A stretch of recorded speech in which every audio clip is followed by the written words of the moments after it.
ಮಾರಕಾಸ್ತ್ರಗಳಿಂದ ಕೊಚ್ಚಿ ವ್ಯಕ್ತಿಯನ್ನ ಬರ್ಬರವಾಗಿ ಹತ್ಯೆ ಮಾಡಿರುವ ಘಟನೆ ಬೆಳಗಾವಿಯ ಕಿತ್ತೂರು ತಾಲೂಕಿನ ಹಿರೇನಂತಿಹಳ್ಳಿ ಗ್ರಾಮದಲ್ಲಿ ನಡೆದಿದೆ.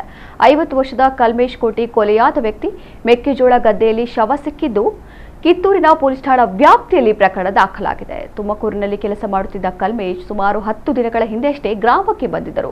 ಕಲ್ಮೇಶ್ ಪತ್ನಿ ದೂರವಾಗಿದ್ದ ಕಾರಣ ತಮ್ಮ ವೃದ್ಧ ತಾಯಿಯೊಂದಿಗೆ ವಾಸವಿದ್ದರು. ಹಣಕಾಸು, ಆಸ್ತಿ ಹಾಗೂ ಮಹಿಳೆ ಸಂಬಂಧಿತ ವಿಚಾರಗಳಿಗೆ ಕೊಲೆ ಆಗಿರಬಹುದೆಂಬ ಶಂಕೆ ವ್ಯಕ್ತವಾಗಿದೆ. 4 ದಿನಗಳ ಹಿಂದೆ ನಡೆದಿರುವ ಈ ಕೊಲೆ ತಡವಾಗಿ ಬೆಳಕಿಗೆ ಬಂದಿದೆ. ದುಷ್ಕರ್ಮಿಗಳು ಕಲ್ಮೇಶ್ನನ್ನ ಮಾರಕಾಸ್ತ್ರಗಳಿಂದ ಕೊಚ್ಚಿ ಹತ್ಯೆಗೈದು ಬಳಿಕ ಮರ್ಮಾಂಗ ಕತ್ತರಿಸಿ ವಿಕೃತಿ ಮೆರೆದಿದ್ದಾರೆ. ಸದ್ಯ ಪ್ರಕರಣ ದಾಖಲಿಸಿಕೊಂಡಿರುವ ಪೊಲೀಸರು ತನಿಖೆ ನಡೆಸುತ್ತಿದ್ದಾರೆ.